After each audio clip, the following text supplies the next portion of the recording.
weekend of July 25th to the 28th, you can see Red Hot Chili Peppers, Jelly Roll, and Block. I'm not familiar with Block, and I'm kind of familiar with Jelly Roll. He's been getting a lot of rave reviews. He's got a pretty good following. I had a friend go see him last year, and he loved him. And it's really not my kind of music, but it's good music nonetheless. I might grow into it. I don't know. For me, more to the point, Red Hot Chili Peppers is the kind of music that I enjoy. But also, the Offspring will be going there. Cypress Hill and a couple other various artists are gonna go. Me primarily, I am a Offspring fan. I seen them about 4 times in the last 2 years. Last year alone, I saw them twice. I saw them perform in Illinois at Tinley Park, and then I went to Cincinnati, Ohio, and I seen them perform over that way. And that concert rocked. They all rocked. I could have went to Las Vegas to catch them, but I had just came back from Las Vegas after seeing the U2 tour at the Sphere, which is already, that residency is already ended.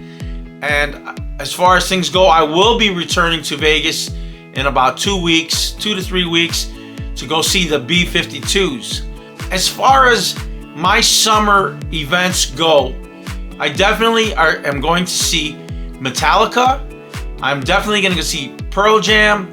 I'm also slated to go to that Harley Davidson event, and any other concert that pops up. Well, for sure in May, I'm going to go see Billy Idol. So let's break it down. The B52s, Billy Idol, Metallica, and Offspring, along with the Red Hot Chili Peppers and Pearl Jam. That's going to be my summer concert lineup. It might change if tickets come my way for other concerts. I'd probably most likely go. The Festival of Lakes in Indiana is something to visit as well. That's in my area. That's in my neck of the woods. They haven't released the artists that are going to perform at Festival of Lakes, and that's always in July, at the late part of July. So I'll be really busy, probably the 3rd to 4th week of July. I'll have to figure out if the artist that will perform at Festival of Lakes is something that I'll want to go. But other than that, those kind of festivals are awesome. You have festivals that they have throughout the city of Chicago, downtown. There's one that I like to go to. It's on Wells Avenue, on North Avenue in Wells. There's also one in Wicker Park. The one in Wicker Park is, when I used to live in Wicker Park at one time. I used to work and live out of Wicker Park.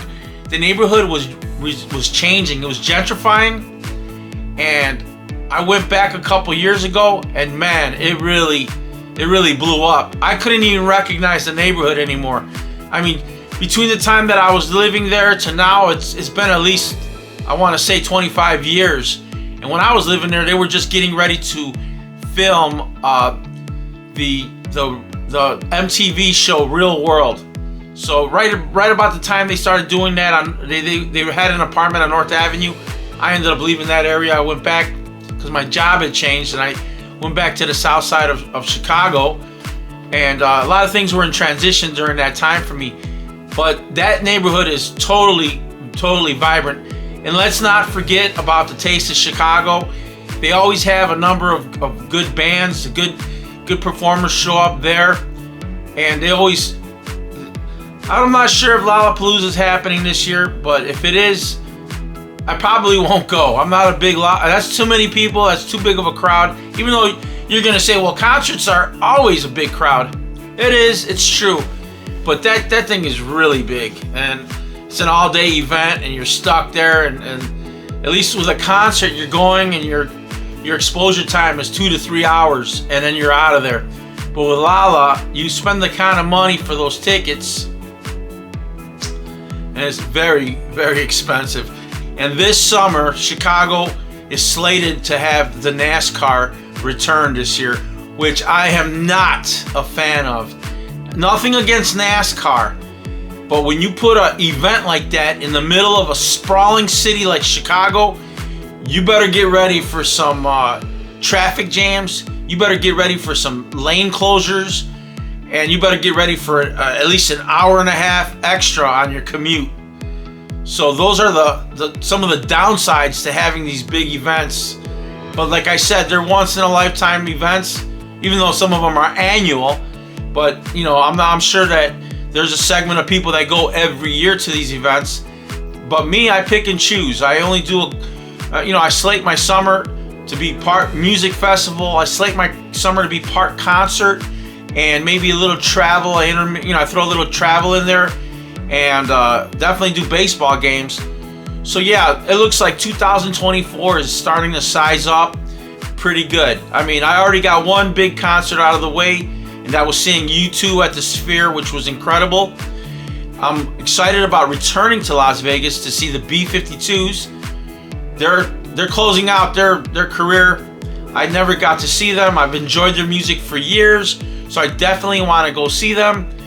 Again, in May, Billy Idol will be performing in Gary, Indiana at one of the casinos there, the Hard Rock Casino.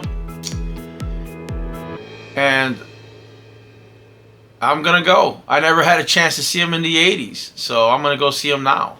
So